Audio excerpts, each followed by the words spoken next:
Hello students, welcome back to the next video of business study. ये है financial management का next video, जिसमें हम लोग बात करने वाले हैं इन्वेस्टमेंट डिसीजन के बारे में। और हम लोग बात करेंगे कि फाइनेंसिंग डिसीजन कैसे लिया जाता है। यानी कि अभी तक हम लोग जो पढ़े हैं वो है फाइनेंशियल मैनेजमेंट क्या होता है, फाइनेंशियल मैनेजमेंट के बारे में अच्छे से समझे।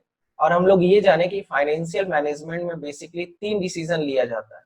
First is investment decision, that is कि हम लोग पैसा कहाँ इन्वेस्ट करेंगे, कितना पैसा फिक्स्ड कैपिटल में रहेगा, कितना पैसा वर्किंग कैपिटल के लिए रहेगा। हम लोग कैपिटल बजटिंग क्या होता है ये समझे। और कैपिटल बजटिंग के फैक्टर्स को आज हम लोग कवर अप करेंगे कि क्या फैक्टर रोल प्ले करता है, क्या क्या फैक्टर्स है जो कि कैपिटल बजटिंग में ध्यान में रखा जाता है। और साथ ही साथ आज हम लोग डिस्कस करेंगे फाइनेंशियल डिसीजन, यानी कि कंपनी को अगर फंड का रिक्वायरमेंट है तो फंड कहाँ से लाया जाए, लॉन्ग टर्म से कि शॉर्ट टर्म से। और अगर लॉन्ग टर्म में भी जा रहे हैं तो फिर लॉन्ग टर्म में 2 ऑप्शन है, या तो ओनर्स फंड या तो डेट फंड। तो चलिए शुरू करते हैं। तो आज का हमारा टॉपिक है, लास्ट क्लास में हम लोग डिस्कस किए थे importance of scope of capital budgeting. Importance और स्कोप की इम्पोर्टेंस क्या है कैपिटल बजटिंग का। तो इम्पोर्टेंस ये है कि अगर आप अच्छे से डिसीजन ले लिए तो लॉन्ग टर्म पर्सपेक्टिव में आपको हेल्प करेगा ग्रोथ में।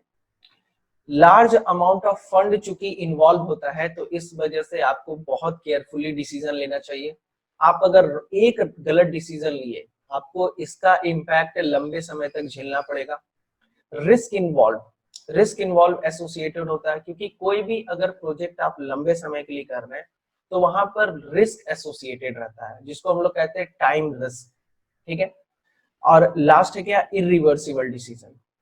कैपिटल बजटिंग इसलिए भी बहुत इंपॉर्टेंट हो जाता है क्योंकि यहाँ पर जो भी डिसीजन आप लेते हैं वो इरिवर्सिबल होता है। मतलब आप जो डिसीजन ले लिए आप अपना डिसीजन बैक नहीं ले सकते हैं। और साथ ही साथ अगर बैक लेते भी है तो आपको बहुत ज्यादा ह्यूज लॉस बियर करना पड़ेगा। ये हम लोग लास्ट क्लास में ऑलरेडी कवर कर चुके हैं। आज हम लोग कवर करेंगे कि फैक्टर अफेक्टिंग इन्वेस्टमेंट डिसीजन। कौन कौन से फैक्टर जो है वो अफेक्ट करते हैं इन्वेस्टमेंट डिसीजन में। तो 3 फैक्टर्स आपको बेसिकली पढ़ना है, cash flow of the project, return on investment और इन्वेस्टमेंट क्राइटेरिया। कैपिटल बजटिंग में 3 फैक्टर्स आपको पढ़ना है बेसिकली। सबसे पहला cash flow of the project. Cash flow मतलब क्या होता है?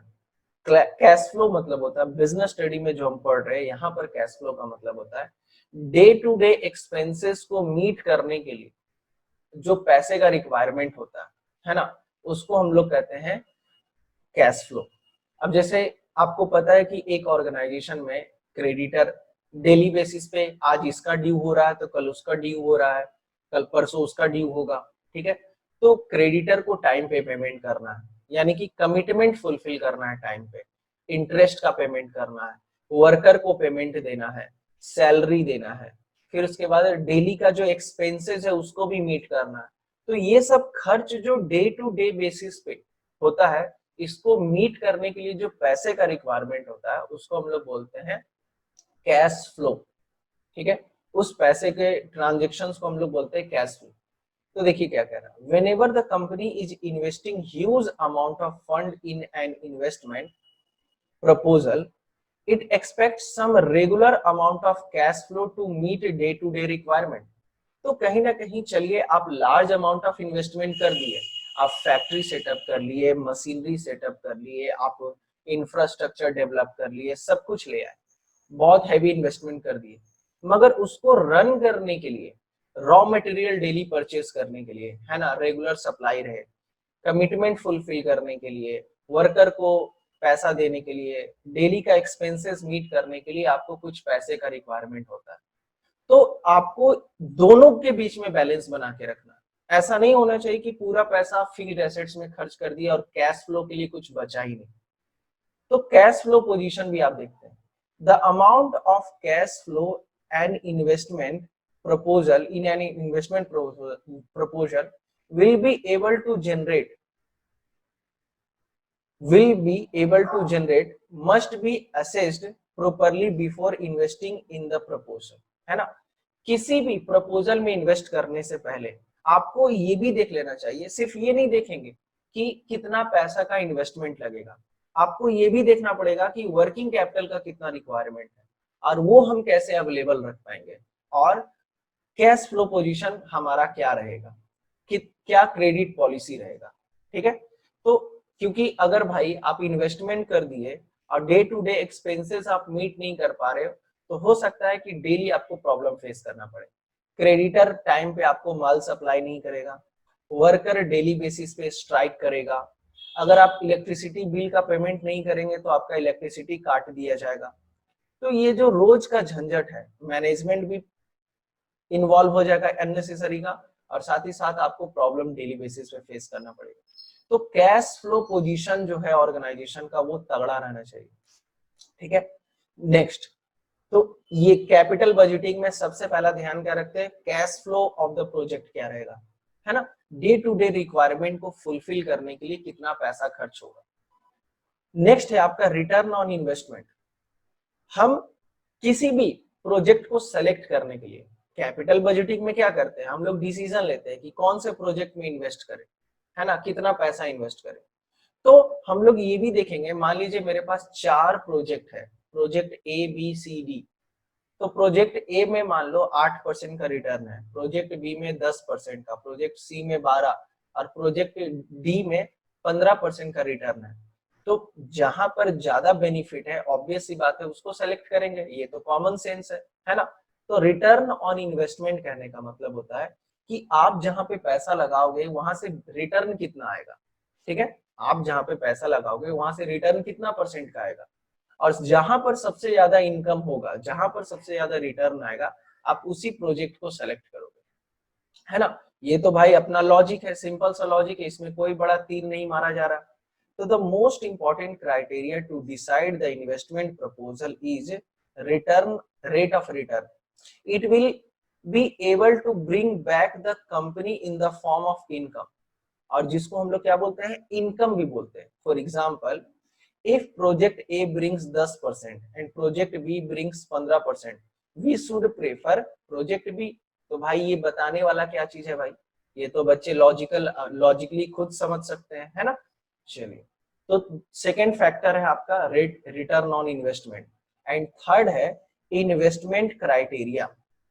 इन्वेस्टमेंट क्राइटेरिया मतलब, अब देखिए, एक बिजनेसमैन वहीं पे इन्वेस्ट करता है जहां पर सब कुछ इजीली अवेलेबल हो। अब जैसे मान लीजिए आप प्रोजेक्ट में बहुत अच्छे से इन्वेस्टमेंट कर दिए, पर आपको रॉ मटेरियल टाइम पे नहीं मिलता है, क्या आप बिजनेस कर पाओगे ढंग से। आपके पास पैसा है पर रॉ मटेरियल टाइम पे नहीं मिलता है, आपको जिस टाइप का लेबर का रिक्वायरमेंट है वो लेबर आपको टाइम पे नहीं मिलता है, और अगर मिलता भी है तो आपको उसको ट्रेनिंग देना है। ठीक है भाई, ट्रेनिंग दे देंगे, चलो लेबर का प्रॉब्लम, अगर ट्रेनिंग का प्रॉब्लम है तो वो तो ट्रेनिंग देके सॉर्ट आउट कर देंगे, मगर लेबर ही नहीं मिलता है। आप ऐसे जगह पे इन्वेस्ट कर रहे हो, जैसे आपको याद होगा हम बताए थे टाटा नैनो का जो प्रोडक्शन हो रहा था, तो सबसे पहला प्लांट सेटअप किया गया था सिंगूर में, बंगाल में, सिंगूर एक जगह है। ठीक है, तो वहां का पॉलिटिकल स्ट्रक्चर कुछ ऐसा किया गया कि ममता बनर्जी आ गई टाटा इंडस्ट्री के गेट पे धरना प्रदर्शन करने के लिए। अब बताओ, किसी कंपनी के गेट पे वहां का चीफ मिनिस्टर, सीएम गेट पे आ जाएगा उसको बंद कराने के लिए, तो क्या वो कंपनी चल पाएगा कभी, नहीं। तो कहीं ना कहीं फिर करना क्या पड़ा टाटा इंडस्ट्री को, पूरा का पूरा प्लांट उठाकर शिफ्ट करना पड़ा बंगाल से गुजरात। तो ये जो इन्वेस्टमेंट करने में समय लगा, फिर उसके बाद उसको पूरा शिफ्ट करना, इतने बड़े इंडस्ट्री को लार्ज स्केल पे, है ना, मात्र 12 से 15 दिन रह गया था मैन्युफैक्चरिंग स्टार्ट हो जाता, मगर, है ना। हाँ, एक बच्चा कह रहा है सर टाटा कंपनी को इसके कारण 1400 करोड़ का नुकसान हुआ था। तो बताइए, एक छोटा सा गलत डिसीजन है, एक डिसीजन कि आप सही तरीके से इवेल्युएट नहीं किए, वहां का पॉलिटिकल स्ट्रक्चर नहीं समझे, और आप सिंगूर में बंगाल में इन्वेस्टमेंट कर दिए। सब कुछ प्लांट सेटअप हो चुका था, कुछ दिनों में मैन्युफैक्चरिंग आउटपुट आना चालू हो जाता, यानी नैनो का प्रोडक्शन चालू हो जाता, मगर कंपनी को पूरा प्लांट शिफ्ट करना पड़ा। अब सोचो प्लांट को ब्रेक करके शिफ्ट करना कितना, है ना, मुश्किल हुआ होगा।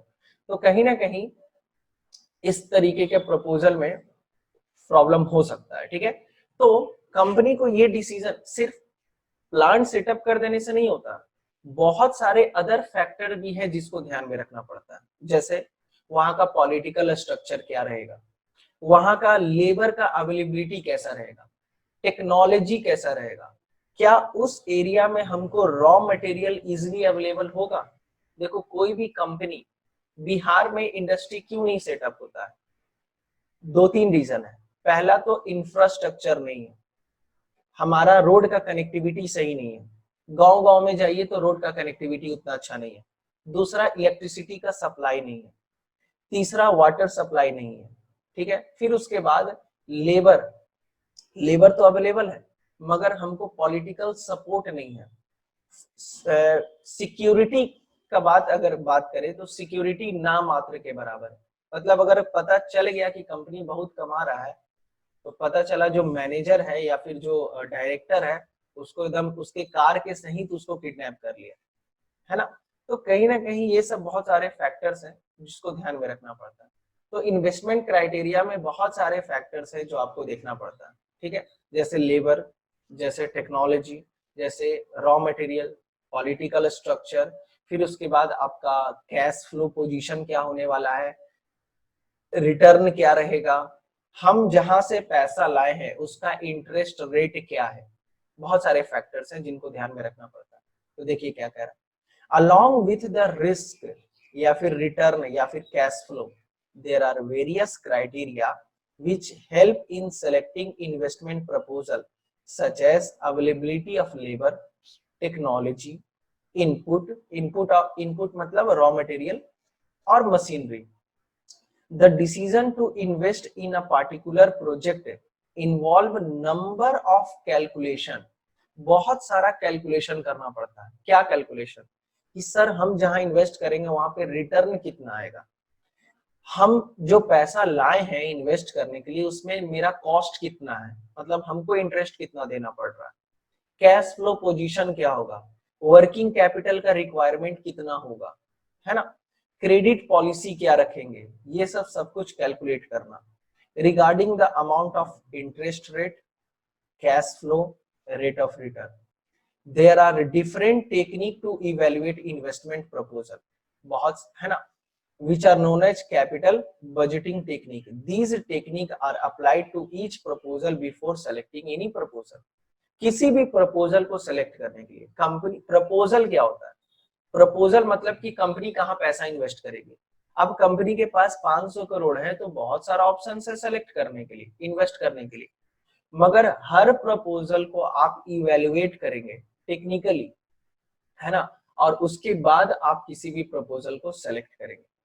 तो देखिए लास्ट पॉइंट कंक्लूड कर रहा है, the finance manager must compare all the available alternatives very carefully and then only decide where to invest most scarce resources of the firm. Where to invest most scarce resources कहने का मतलब कि ये जो resources जो कि easily available नहीं है, पैसा आसानी से नहीं आता, छाप के नहीं ला रहे हैं, ठीक है ना, तो कहीं ना कहीं ये जो स्केर्स रिसोर्सेज इसको किस तरीके से यूटिलाइज करें कि बेस्ट आउटपुट आ जाए, बस सिंपल सा बात है।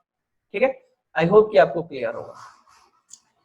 चलिए, तो हम लोग पढ़े थे कि फाइनेंशियल मैनेजमेंट में हम लोग तीन तरीके का डिसीजन लेते हैं। फाइनेंशियल डिसीजन में तीन तरीके का डिसीजन लेते हैं। इन्वेस्टमेंट डिसीजन जो कि कंप्लीट किए, जितना आपको पढ़ना था हम लोग समझे।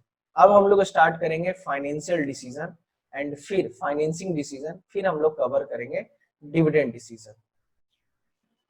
तो आज का नेक्स्ट टॉपिक है हमारा फाइनेंसिंग डिसीजन। फाइनेंसिंग डिसीजन मतलब भाई पैसा कहां से आएगा, ठीक है, फ्रॉम विच सोर्स फाइनेंस और कैपिटल टू बी रेज्ड, ठीक है। अच्छा, फाइनेंस की बात करें तो पैसा दोनों काम के लिए चाहिए, फिक्स्ड इन्वेस्टमेंट करने के लिए, फिक्स्ड एसेट्स में इन्वेस्टमेंट करने के लिए भी, और वर्किंग कैपिटल के लिए भी, ठीक है। तो यहाँ पर जो हम लोग फोकस रखेंगे वो सबसे पहले तो फिक्स्ड इन्वेस्टमेंट के लिए रखेंगे, लॉन्ग टर्म फंड की बात करेंगे। अच्छा, अब इस टॉपिक को पढ़ने के लिए थोड़ा याद करो 11 क्लास, 11 क्लास से ये पूरा हाईली रिलेटेड है। अगर 11 क्लास का टॉपिक अगर आपको ध्यान में है जो हम लोग पढ़े हैं तो एकदम क्लियर हो जाएगा 1 मिनट में। हम लोग सोर्स ऑफ बिजनेस फाइनेंस में 2 पॉइंट पढ़े थे, एक पढ़े थे ओनर्स फंड, एक पढ़े थे बोरोड फंड। ओनर्स फंड में हम लोग पढ़े थे शेयर के बारे में, प्रीफरेंस शेयर के बारे में, डिविडेंड के बारे में, है ना, रिटेन्ड अर्निंग के बारे में हम लोग पढ़े थे, याद होगा आपको, है ना। और बोरोड फंड में हम लोग पढ़े थे डिवेंचर, है ना, या फिर आप किसी बैंक से लोन ले लिए, किसी इन्वेस्टर से ले लिए, ये सब क्या है आपका बोरोड फंड, ठीक है। बॉन्ड इशू कर दिए, ये सब क्या है बोरोड फंड। तो ओनर्स फंड का क्या क्राइटेरिया था, ओनर्स फंड का क्या फीचर्स था? सर ओनर्स फंड जो है इसके साथ फायदा ये है कि किसी भी तरीके का फिक्स लायबिलिटी नहीं आता है। मतलब कि जब ओनर्स फंड यानी कि शेयर के थ्रू पैसा अरेंज करते हैं तो आपको रेगुलरली इंटरेस्ट देने का जरूरत नहीं पड़ता है, पर बोरोड फंड में इंटरेस्ट देना पड़ता है, ये आपको याद होगा। दूसरा, बोरोड फंड में फ्लोटेशन कॉस्ट ज्यादा नहीं होता है। फ्लोटेशन कॉस्ट मतलब फंड अरेंज करने में जो पैसा लगता है उसको बोलते हैं फ्लोटेशन कॉस्ट। तो बोरोड फंड में ज्यादा फ्लोटेशन कॉस्ट नहीं रहता, मगर ओनर्स फंड में फ्लोटेशन कॉस्ट ज्यादा लगता है। फिर उसके बाद रेट ऑफ इंटरेस्ट, मार्केट में क्या चल रहा है ना, मार्केट में रेट ऑफ इंटरेस्ट क्या चल रहा है, ये भी बहुत बड़ा रोल प्ले करता है। कभी कभी रेट ऑफ इंटरेस्ट ज्यादा होता है, कभी कभी रेट ऑफ इंटरेस्ट कम होता है। जैसे आज के डेट में अगर हम बात करें तो रेट ऑफ इंटरेस्ट थोड़ा कम है, ठीक है, तो borrowed fund can be a good option for you. मगर रेट ऑफ इंटरेस्ट अगर ज्यादा है तो borrowed fund can not be a good option for you. In that case you have to opt with the fund that is owners fund, है ना। तो owners fund and borrowed fund के बीच में डिसीजन लेना है।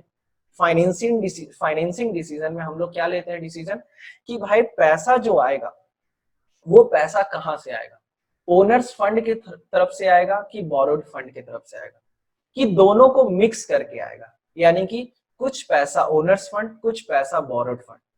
तो ये जो डिसीजन है, ये डिसीजन बहुत सारे फैक्टर को ध्यान में रख के लिया जाता है। तो उन फैक्टर्स के बारे में भी पढ़ेंगे। तो सबसे पहले हम लोग ये जान लेते हैं कि फाइनेंसिंग डिसीजन में करते क्या। तो फाइनेंसिंग डिसीजन में यही आप यहाँ पे अभी पढ़ोगे कि 2 तरीके का फंड होता है, एक ओनर्स फंड, एक बोरोड फंड। एक मैनेजर को सारे फैक्टर्स को ध्यान में रखने के लिए, ध्यान में रख के कंपनी दोनों तरफ से कुछ पैसा ओनर्स फंड से, कुछ पैसा बोरोड फंड से कलेक्ट करती है, ताकि मैक्सिमम से मैक्सिमम रिटर्न आए।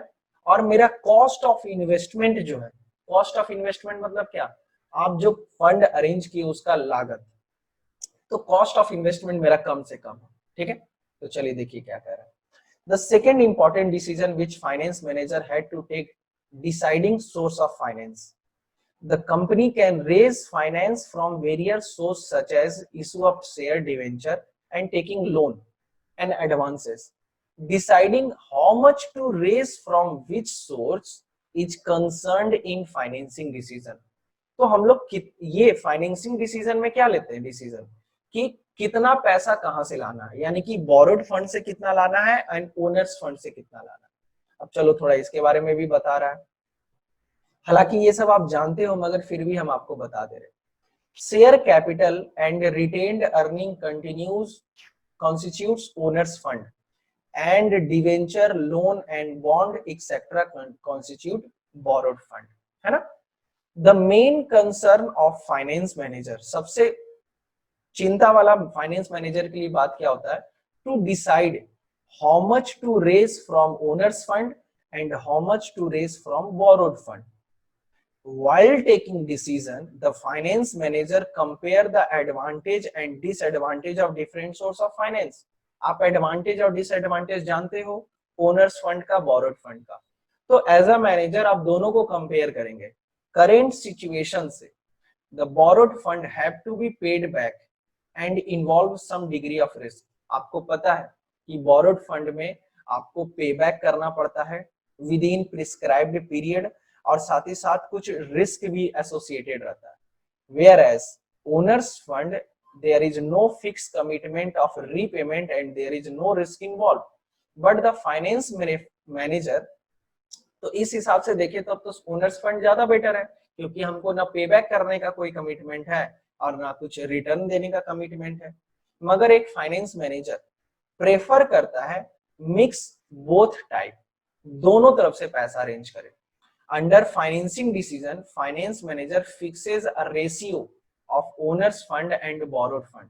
तो फाइनेंस मैनेजर क्या करता है, एक रेशियो फिक्स करता है कि भाई हमारा कैपिटल स्ट्रक्चर में, कैपिटल स्ट्रक्चर मतलब मान लो 500 करोड़ हमको चाहिए, तो ये हमारा कैपिटल स्ट्रक्चर। तो 500 करोड़ में 100 करोड़ बोरोड फंड से और 400 करोड़ ओनर्स फंड से। तो ये रेशियो क्या फिक्स किए, 4:1 का। तो रेशियो फिक्स करता है। बात क्लियर है? आई होप कि ये पॉइंट आपको बहुत अच्छे से क्लियर होगा। तो अभी हम लोग समझे कि फाइनेंसिंग डिसीजन क्या होता है। बहुत ही इजी है, कोई किसी भी तरीके का इसमें कंफ्यूजन आपको नहीं होना चाहिए। नेक्स्ट है आपका फैक्टर अफेक्टिंग फाइनेंसिंग डिसीजन।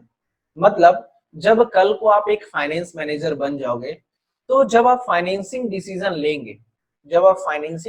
लेंगे, तो किन किन फैक्टर्स को आप ध्यान में रखेंगे कि आप ओनर्स फंड सेलेक्ट करें कि बोरोड फंड सेलेक्ट करें, दोनों में से किसको सेलेक्ट करने के लिए क्या ध्यान में रखेंगे, है ना। आप कोई भी काम करने के लिए कुछ सोचते हो, कुछ फैक्टर्स पे आप इवेल्युएट करते हो और उस पे अगर वो खरा उतरता है तो फिर आप उसको सेलेक्ट कर लेते हो। तो यहाँ पर भी वही है। सबसे पहला कह रहा है कॉस्ट। कॉस्ट देखेंगे, कॉस्ट कहाँ ज्यादा लग रहा है उसको एलिमिनेट करो, जहां पे मिनिमम कॉस्ट लग रहा है उसी को सेलेक्ट करेंगे। तो सबसे पहला फैक्टर है कॉस्ट। अब जैसे मान लीजिए कि लोन लेने जा रहे हैं, बोरोड फंड के थ्रू जा रहे हैं, अब रेट ऑफ इंटरेस्ट 15% है, तो क्यों जाएंगे, नहीं सेलेक्ट करेंगे उसको, फिर हम ओनर्स फंड सेलेक्ट करेंगे। दूसरा है रिस्क, ये भी देखते हैं रिस्क। जैसे मान लीजिए आप जो बिजनेस कर रहे हो उसमें बहुत ज्यादा रिस्क एसोसिएटेड है, आप जो बिजनेस कर रहे हैं वहां बहुत ज्यादा रिस्क एसोसिएटेड है। तो बोरोड फंड में ऑलरेडी रिस्क रहता है कि आपको रेगुलरली इंटरेस्ट भी देना है और रेगुलरली आपको रीपेमेंट भी करना है लोन का। तो एक तो ऑलरेडी तुम्हारा बिजनेस रिस्की है और ऊपर से तुम इंटरेस्ट लेके और रिस्क बढ़ा दोगे, तो ये सही बात नहीं है। तो अगर तुम्हारा बिजनेस में कम रिस्क है तो बोरोड फंड का रिस्क तुम बियर कर सकते हो, पर तुम्हारे बिजनेस में ऑलरेडी बहुत ज्यादा रिस्क है और तुम और बोरोड फंड लेके रिस्क ले लोगे तो दिक्कत है। तो इस केस में रिस्क भी आप थोड़ा ध्यान में रखते हैं। थर्ड है आपका cash flow position. Cash flow position कहने का मतलब, अब जैसे देखिए कैश फ्लो पोजीशन मतलब क्या, कि आपके ऑर्गेनाइजेशन में कैश का फ्लो कैसा है, कैश कितना जल्दी आता है। कहीं ऐसा तो नहीं कि तुम जिस टाइप का बिजनेस करोगे उस टाइप के बिजनेस में कैश क्रंच होने वाला है, कैश का पोजीशन थोड़ा गड़बड़ रहेगा, मतलब कैश अवेलेबल रहेगा कि नहीं रहेगा, गड़बड़ है। जैसे मान लो रियल एस्टेट का बिजनेस, रियल एस्टेट के बिजनेस में क्या होता है, आप इन्वेस्टमेंट करते जाइए, जब पूरा अपार्टमेंट तैयार हो जाएगा तब बिकेगा। यानी कि यहाँ पर कैश फ्लो पोजीशन बहुत गड़बड़ है। यहाँ पे ऐसा नहीं हो रहा कि आप एक कोना बना लिया और तुमको कुछ पैसा मिल गया, नहीं। आप सीमेंट इंडस्ट्री, आप पूरा पैसा खर्च करते जाइए, लेबर को पैसा देते जाइए और आपको वन टाइम जब बायर आएगा तो आपको एक बार में पैसा दे देगा। तो इस तरीके के प्रोजेक्ट में कैश फ्लो का पोजीशन बहुत गड़बड़ होता है। तो उस केस में आप लोन नहीं ले सकते, बोरोड फंड सेलेक्ट नहीं कर सकते। क्यों? क्योंकि बोरोड फंड में इंटरेस्ट देना पड़ता है। तो भाई तुम जहां पे पैसा लगाए हो वहां से तो पैसा आ ही नहीं रहा, तो फिर तुम इंटरेस्ट कैसे दे दोगे। तो इसलिए कैश फ्लो पोजीशन भी आप देखते हैं कि आप जिस टाइप का बिजनेस कर रहे हो वहां पे कैश फ्लो पोजीशन कैसा है, यानी कि आपका इन्वेस्टमेंट तुरंत रिटर्न दे रहा है कि नहीं। और अगर अच्छे से दे रहा है तब तो ठीक है, बोरोड फंड सेलेक्ट करिए, इंटरेस्ट भी दीजिए, रीपेमेंट भी करिए। मगर अगर आपका कैश ब्लॉक हो जाता है, कैश क्रंच रहता है, तो उस केस में आप बोरोड फंड सेलेक्ट नहीं कर सकते। ठीक है, देखिए the cash flow position of the company also help in selecting the securities with a smooth and steady cash flow. आपके ऑर्गेनाइजेशन का स्मूथ कैश फ्लो है, स्टीडी है, रेगुलरली पैसा आते जाते रहता है, company can easily afford borrowed fund.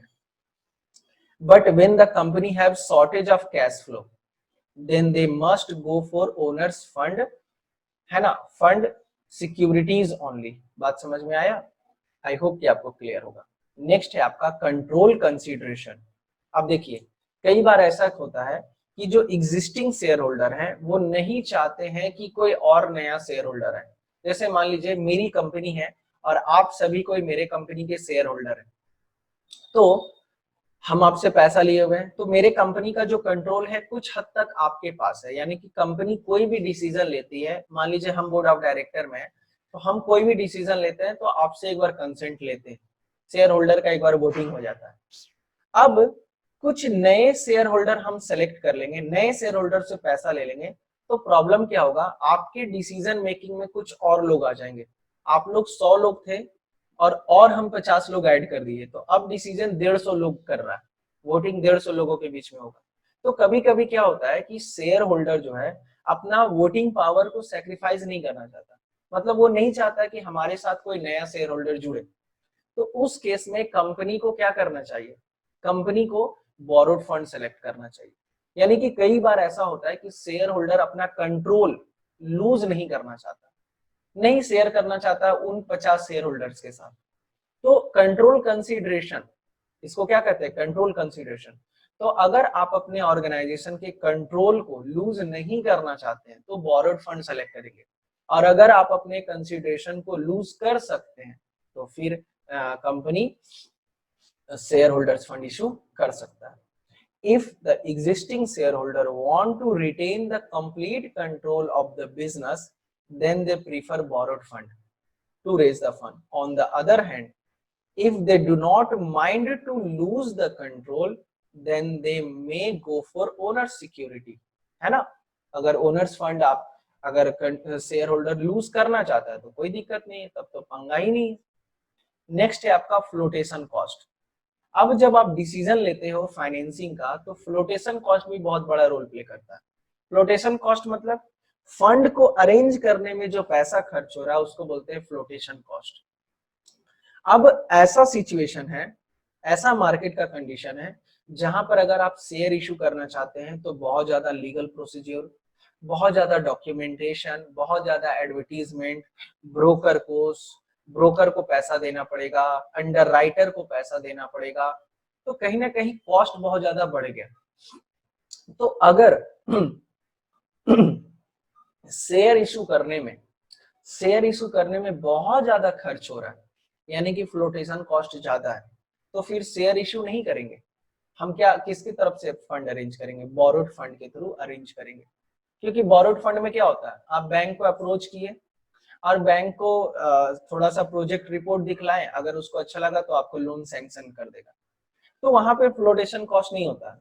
मगर कभी कभी शेयर को इशू करने में, प्रोस्पेक्टस प्रिंट कराने में खर्च, परमिशन सेबी से परमिशन लेना वहां खर्च, अंडरराइटर को देना है, ब्रोकर को देना है, तो कहीं ना कहीं बहुत ज्यादा खर्च अगर होता है तो इससे बढ़िया है आप बोरोड फंड सेलेक्ट कर लीजिए। तो फ्लोटेशन कॉस्ट भी बहुत बड़ा रोल प्ले करता है। अगर फ्लोटेशन कॉस्ट कम है तब तो बढ़िया है, मगर फ्लोटेशन कॉस्ट ज्यादा है तो फिर शेयर इशू मत करिए। नेक्स्ट आपका क्या कह रहा है, फिक्स्ड ऑपरेटिंग कॉस्ट। ये भी बहुत बड़ा रोल प्ले करता है कि आपके ऑर्गेनाइजेशन का फिक्स्ड ऑपरेटिंग कॉस्ट क्या है, मतलब आपके ऑर्गेनाइजेशन का ऑपरेशनल कॉस्ट क्या है। तो अगर आपके ऑर्गेनाइजेशन में कुछ फिक्स्ड कॉस्ट रेगुलरली आते रहता है ना, कुछ ऐसा खर्च जो आपको बियर करना पड़ेगा हर महीने, तो उस केस में आप इंटरेस्ट का अलग से बर्डन ले लें, लोन लेके, दिक्कत है। जैसे सिंपल सा घर की बात करें, किसी भी अर्निंग पर्सन का जो इनकम, मान लीजिए मेरा इनकम, हम शादीशुदा हैं, बच्चे हैं, घर है, परिवार है, रेंट पे रहते हैं, तो रेंट का एक कॉस्ट है मेरे बच्चों का स्कूल फी है, इलेक्ट्रिसिटी का बिल है और खाने पीने का खर्च, तो ये ऑलरेडी मेरा फिक्स्ड कॉस्ट है। तो अगर हमको कार लेना है और हम लोन पे ले लेंगे तो दिक्कत है फिर, क्योंकि एक और कॉस्ट मेरे साथ जुड़ जाएगा, ईएमआई का। बात समझ में आ रहा। तो जब ऑलरेडी आपके पास कुछ कॉस्ट है और उस केस में आप बोरोड फंड नहीं ले सकते, क्योंकि एक तो ऑलरेडी बर्डन है, रेंट देना, इलेक्ट्रिसिटी देना, बच्चों का स्कूल फी देना है, फिर उसके बाद आपको अपने घर का खर्च बियर करना है, आप इंश्योरेंस प्रीमियम देते हैं हर महीने, तो ये एक ऑलरेडी ऑपरेटिंग कॉस्ट है, आप अपने लाइफ को सस्टेन करने के लिए बियर कर रहे हो, ऊपर से कार का ईएमआई और ऐड कर लोगे तो बर्डन और बढ़ेगा, घटेगा नहीं। तो इस वजह से कंपनी ये भी देखती है कि मेरे कंपनी का ऑपरेटिंग कॉस्ट फिक्स्ड है कि नहीं, है ना। कहीं ऐसा तो नहीं है कि बहुत ज्यादा ऑपरेटिंग कॉस्ट है, तो अगर बहुत ज्यादा ऑपरेटिंग कॉस्ट है तो आप एक्स्ट्रा बर्डन लोन लेकर नहीं कर सकते, ठीक है। If the company having fixed operating cost then they must prefer owners fund, है ना। अगर ऑपरेटिंग कॉस्ट बहुत ज्यादा है तो आप ओनर्स फंड लीजिए, क्योंकि वहां पे रिटर्न करने का नेसेसरी नहीं होता। Because due to high fixed operating cost, the company may not be able to pay interest on debt security, which can cause serious trouble for the company. I hope कि आपको ये बात clear होगा। And last point है आपका state of capital market. इसका क्या मतलब है? State of capital market, capital market क्या होता है? वो मार्केट जहां पर सिक्योरिटीज का लेन देन होता है। सर सिक्योरिटीज मतलब share, share debenture preference share को क्या बोलते हैं? State of capital capital securities. Securities क्या होता है? Share, preference share, equity share, debenture, bond, ये सब जहां बिकता है उसको हम लोग बोलते हैं कैपिटल मार्केट। तो कभी कभी क्या होता है ना, कैपिटल मार्केट का कंडीशन बहुत खराब है, बहुत खराब होता है कंडीशन। मतलब जैसे जब लॉकडाउन हुआ था तो कंडीशन खराब था, इकोनॉमिक रिसेशन आ गया तो कैपिटल मार्केट का कंडीशन खराब है। उस केस में क्या होता है कि अगर कोई कंपनी शेयर इशू करेगी तो उसका बिकेगा ही नहीं, क्योंकि मार्केट ऑलरेडी बहुत डाउन है। तो स्टेट ऑफ कैपिटल मार्केट मतलब कि कैपिटल मार्केट का कंडीशन अभी कैसा है ना, सिचुएशन कैसा है, क्या बूम पे है कि रेसेशन पे है। अगर रेसेशन पे है तो भाई आप शेयर इशू करोगे पिट जाओगे, शेयर इशू करोगे पिट जाओगे। आप अगर शेयर इशू करते हैं तो आपका शेयर इजीली नहीं बिक पाएगा। बात समझ में आ रहा है? आपका शेयर इजीली बिक नहीं पाएगा। तो इस वजह से आप जब फंड कलेक्ट करने की बात करते हैं तो फंड मैनेजर ये भी देखता है कि अभी शेयर मान लो हम इशू करना चाहते हैं, हम ओनर्स फंड के थ्रू पैसा कलेक्ट करना चाहते हैं, हम सिक्योरिटीज के थ्रू पैसा कलेक्ट करना चाहते हैं, तो मार्केट का कंडीशन कैसा है। और अगर बूम पीरियड है तब तो तुरंत तुम्हारा शेयर बिक जाएगा, मगर रेसेशन पीरियड है, डिप्रेशन पीरियड है, तब तो भाई बैंक को जाके अप्रोच करो, ज्यादा बेटर रहेगा, है ना। तो चलिए देखिए क्या कह रहा है। The condition of the capital market also help in deciding the type of security to be raised during boom period, है ना। बूम पीरियड जो रहता है उसमें बूम शेयर बिक जाता है। It is easy to sell equity share as the people are ready to take risk, whereas during depression period there is more demand for the debt securities in the capital market। Depression period है तो depression period में क्या होता है ना, investor जो है, अब जैसे मान लीजिए आप फाइनेंस मैनेजर हैं, ठीक है, आप फाइनेंस मैनेजर हैं, अब कैपिटल मार्केट की बात करें तो कैपिटल मार्केट में भी बॉन्ड इशू करके, डिवेंचर इशू करके लोगों को बोल सकते हैं कि भाई तुम पैसा लगाओ और तुमको फिक्स इंटरेस्ट देंगे। और शेयर में क्या होता है, इक्विटी शेयर में क्या होता है कि आपको ओनर बना दिया जाता है, पैसा मिलेगा कि नहीं मिलेगा, डिविडेंड मिलेगा कि नहीं मिलेगा, वो डिपेंड करता है फ्यूचर पे। तो अगर रिसेशन पीरियड है तो सारा इन्वेस्टर ना थोड़ा अलर्ट हो जाता है कि नहीं भाई हमको सिक्योरिटी चाहिए। अगर कंपनी कमिटमेंट कर रहा है कि नहीं हम आपको फिक्स इंटरेस्ट देंगे तो फिर हम आपको पैसा देंगे, तो उस केस में अगर रिसेशन पीरियड है तो कंपनी डिवेंचर इशू करेगा, बॉन्ड इशू करेगा, क्योंकि यहाँ पर क्या होता है, इन्वेस्टर को पता होता है कि हमको एक इंटरेस्ट रेट तो मिलेगा ही मिलेगा। तो जो इन्वेस्टर है वो सिक्योर्ड है, तो मेरा इजीली डिवेंचर बिक जाएगा। पर अगर मार्केट बूम में है तो फिर इन्वेस्टर जो है रिस्क लेने के लिए रेडी रहता है, और अगर रिस्क लेने के लिए रेडी है तो उस केस में आपका शेयर इजीली बिक जाएगा, है ना। तो आई होप कि आपको पता चल गया होगा कि एक फाइनेंस मैनेजर का डिसीजन लेने का पावर कैसा होता है और किन किन फैक्टर्स को वो ध्यान में रख के सारा डिसीजन लेता है कि ओनर्स फंड के थ्रू पैसा लाना है कि बोरोड फंड के थ्रू पैसा लाना है। नेक्स्ट क्लास में हम लोग बात करेंगे डिविडेंड डिसीजन के बारे में। तो फिलहाल आज के क्लास में बस इतना ही, मिलते हैं नेक्स्ट वीडियो में और वहां पे हम लोग चर्चा करेंगे आगे। Till then thank you so much, bye bye, take care, जय हिंद जय भारत।